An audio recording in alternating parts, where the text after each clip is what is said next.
¿Se escucha bien? Sí. Bueno, soy Eduardo Suárez, y hoy os vengo a hablar de predictividad, futuro y libre albedrío. ¿Os habéis preguntado realmente si el universo es predecible? Si la física, uy, si la física nos ayuda, por ejemplo, a saber el futuro de ciertos sistemas, si esto se puede aplicar al universo, si existe de alguna forma u otra el destino. Bueno, cuando se habla de este debate en metafísica, un debate que lleva años vigente, suelen aparecer palabras como superdeterminismo, realismo, y se menciona muchas veces la localidad de las teorías. Bueno, pero a veces se menciona una en específico, y es por la que vamos a empezar hoy. La computación o la computabilidad. Bueno, sí, podemos ver, por ejemplo, en ordenadores, una cierta estructura formada por programas y datos. En matemáticas podemos ver una estructura similar con funciones y variables. Y en cosas que existen realmente en la física, por ejemplo, podemos ver el comportamiento celular reglado por ejemplo, la bioquímica y el material genético. Bueno, en la física tendríamos un sistema similar formado por un mecanismo y un contenido que vienen a ser las leyes físicas y que podrían ser como la mecánica relativista, el electromagnetismo y demás. Y la información. Decir que es la información daría para otra charla totalmente. Es una cosa muy compleja, pero nos vamos a quedar con que al fin y al cabo son las propiedades o las magnitudes físicas, tal como puede ser la posición, el spin o la carga. Que algo sea computable significa que, y esto en palabras de Wolfram, por ejemplo, dado una máquina de Turing o una máquina universal de Turing o cualquier otra alternativa digital, si les damos estas dos cosas, nos puede dar un resultado. En este ejemplo, por ejemplo, el estado posterior de un sistema. Para ver si el universo es predecible, vamos a acortar esto al supuesto más favorable para ello. Y para ello vamos a tener en cuenta tres cosas. Primero, no van a haber múltiples estados, solo uno. Nada de que haya múltiples estados disponibles. El estado va a ser único. Vamos a aplicar un teorema de unicidad. Lo siguiente es que el estado que genera va a ser completo. Va a tener toda la información. Lo que significa que si lo volvemos a meter en la máquina de Turing, volvería a dar otro estado totalmente completo. La información es objetiva y es, lo dicho, completa. Y por último, la información se va a mover a una velocidad limitada. Nada de teletransportaciones ni cosas raras.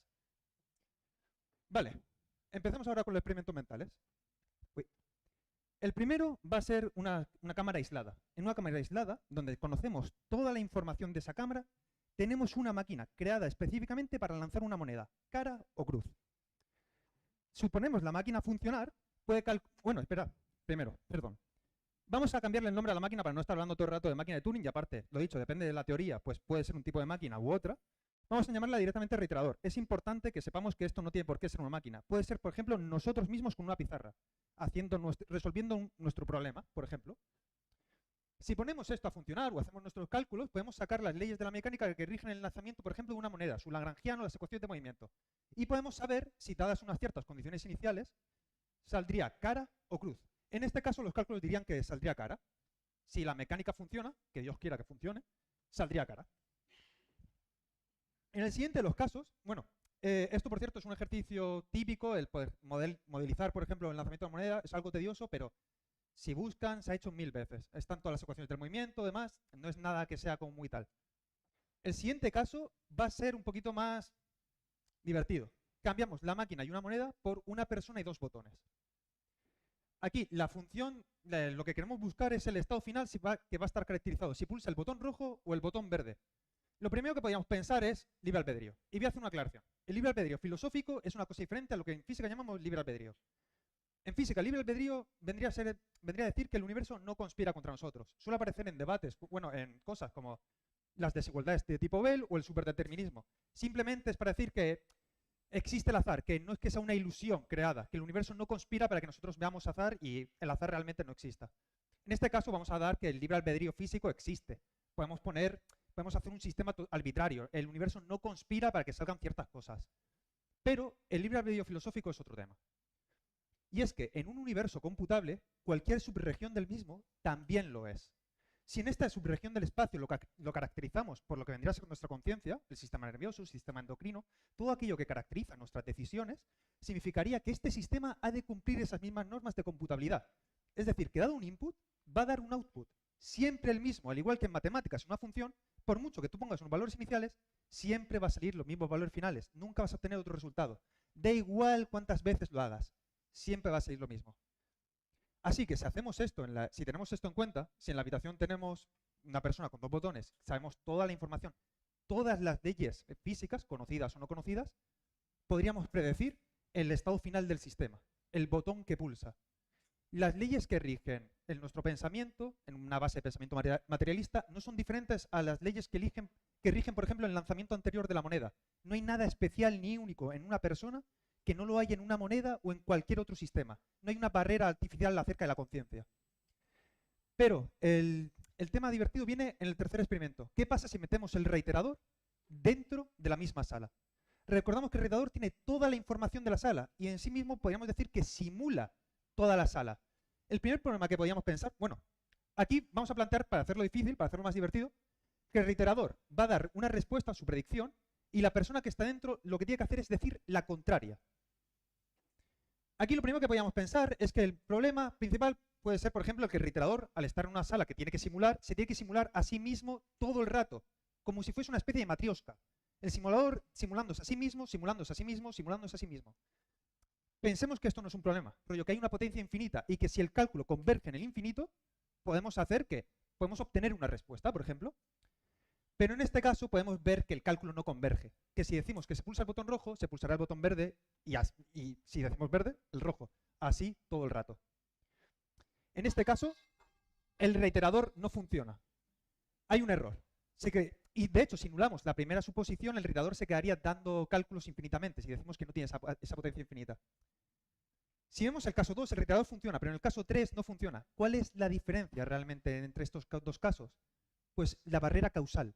Hemos dicho que el sistema está aislado, así que está causalmente desconectado.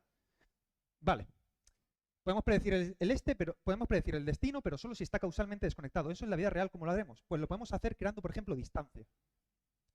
Si cogemos, por ejemplo, un sistema entre la Tierra y Marte, que hay entre ellos dos más o menos unos 12 minutos, 30 segundos de tiempo en promedio, podemos predecir, si subiésemos toda la información en un volumen de esa distancia como radio, si subiésemos toda la información y todas las leyes físicas, podríamos en teoría predecir el futuro de esos 12 minutos 30 segundos, es decir, el final de la charla, las preguntas que vayan a ver, las respuestas, las decisiones que vayan a hacer en su vida personal, lo que quieran. Esto es básicamente un demonio de Laplace, por así decirlo. Vale, es decir, el reiterador podría tener en Marte escrito el destino, 12 minutos 30 segundos. Pero claro, que esa información nos llega a nosotros, obviamente conllevaría ese mismo tiempo, 12 minutos 30 segundos. Así que la predicción es como, bueno, es como cuando tu cuñado dice que ya sabía que iban a meter un gol en un penalti cuando ya se está celebrando.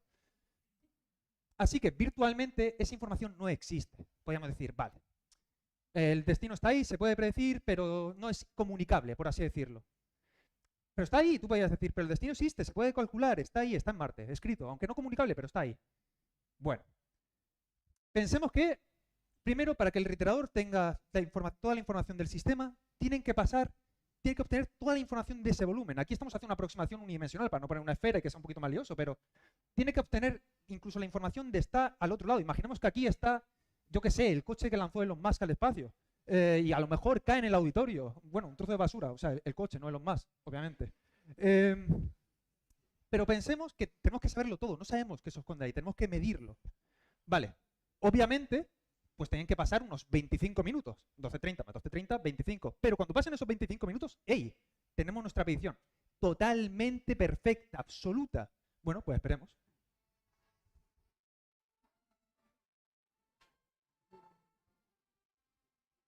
Se mueven, se mueven.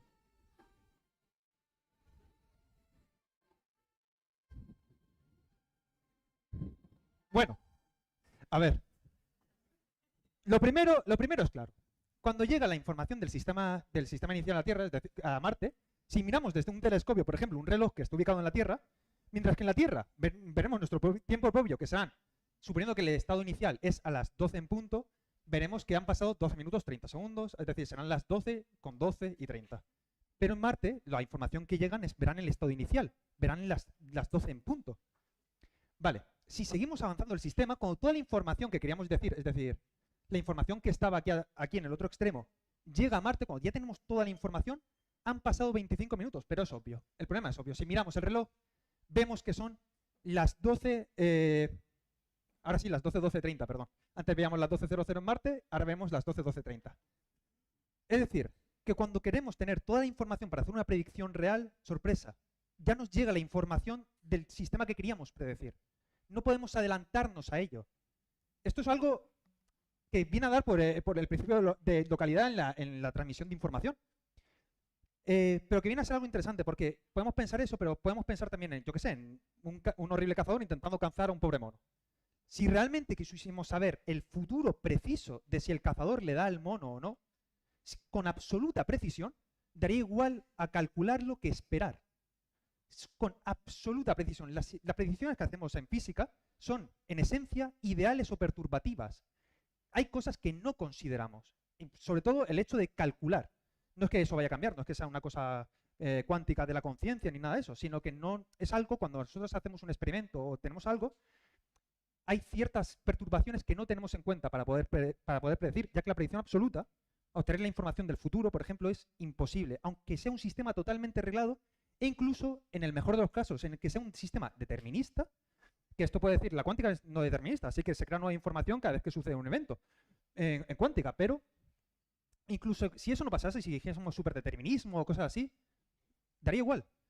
En el caso realista, en el caso de que la información es objetiva, existe puramente y se puede medir totalmente, da igual. Y en el caso, y todo esto, obviamente, manteniendo, que diga, el pilar de la localidad. La información se mueve a una velocidad limitada.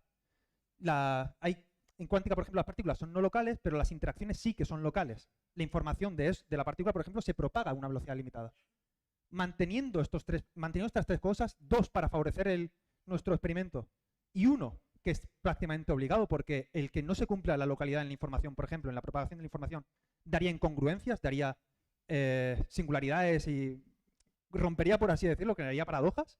Vemos que el destino no existe, no se puede escribir, no se puede predecir un sistema absolutamente. Todas las predicciones que hacemos en física son ideales, perturbativas. El destino como tal, lo que vaya a pasar dentro de 4 meses, 5 meses, no se puede saber. Es totalmente imposible, aunque sea un sistema totalmente reglado. Bueno, espero que les haya gustado mi charla. Si tienen alguna duda o algo.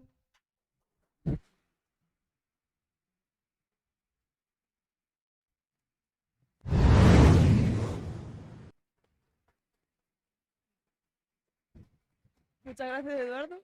Pasamos ahora a una ronda de preguntas por si alguien tiene alguna duda que comentarle. Mira, por allí. Ahí. Buenas, muchas gracias por la charla, que ha sido una pasada. Y tenía la duda, me quedé con el dato para ver si lo había captado bien. Cuando utiliza la imagen del cerebro para decir que como forma parte del universo, también debería ser computable, y había dicho que estábamos suponiendo que el universo también era computable. Sí. Entonces, ¿de qué manera podemos entender esa suposición? Porque no me queda del todo claro. Da igual que el universo, en este caso, daría igual que el universo sea computable o no. En física hay un principio físico que es que existen unas leyes universales, es nuestro principio. Todo tiene que seguir unas leyes. La moneda se mueve, por ejemplo, reglada por unas leyes. Da igual que estas sean computables o no sean computables. Es nuestra idea. Si el cerebro fuese algo diferente, pues serían una mierda de leyes, la verdad, ya que no serían del todo universales. Así que, si existen unas reglas, que es para lo que estamos estudiando, porque si no existen, mal vamos, el cerebro o cualquier sistema debería cumplirlas igualmente. Por tanto, aunque cojas la suposición de que no es computable, se sigue aplicando el mismo principio. El cerebro está obligado a comportarse como las leyes físicas le obligan a comportarse. Tu toma de decisiones está siendo obligada a que sea la que las leyes físicas rigen que sea. No sé si he explicado un poco tu duda. Sí, sí, claro, claro. Pues muchísimas gracias. ¿Alguna pregunta más? ¿Alguna cuestión? Vale, pues la última pregunta, porque vamos un poco justos de tiempo.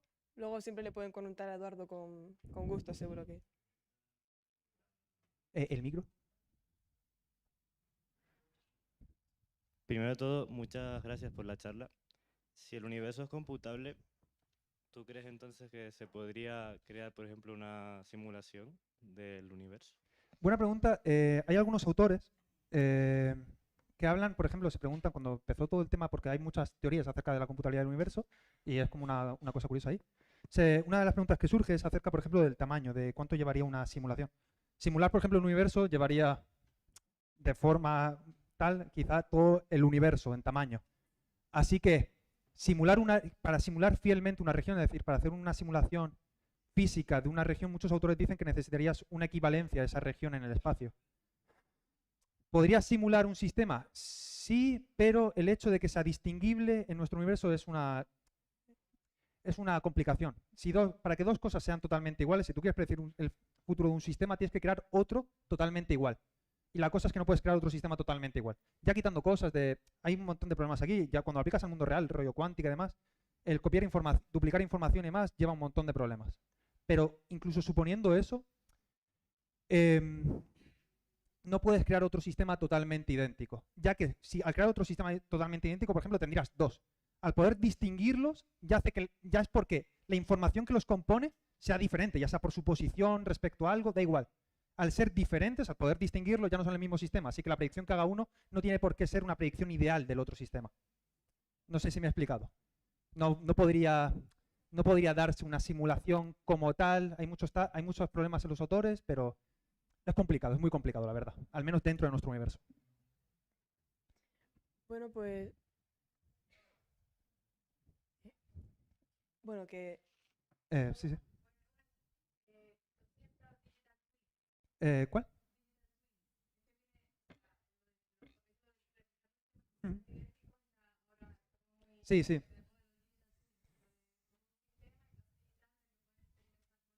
Ujú. Sí, sí. La cosa es que cuando tienes gemelos digitales, cuando intentas hacer una copia de algo, el problema de todo esto es sobre todo la información, el obtener la información de un sistema. Si quisieras hacer un gemelo digital completamente preciso de algo, tendrías que medir toda la información de ese algo, lo que conllevaría destruirlo, de hecho. Pero así que tienes que dar ciertas suposiciones. Esas ciertas suposiciones son como grados de libertad, márgenes de error, que te hacen que tu gemelo digital no sea exactamente un gemelo, sino un mellizo, la verdad. No, el hacer una copia digital conlleva medir toda la información, lo cual es imposible hablando realmente y no sería algo físicamente posible. Bueno, muchas gracias, Eduardo, por tu charla.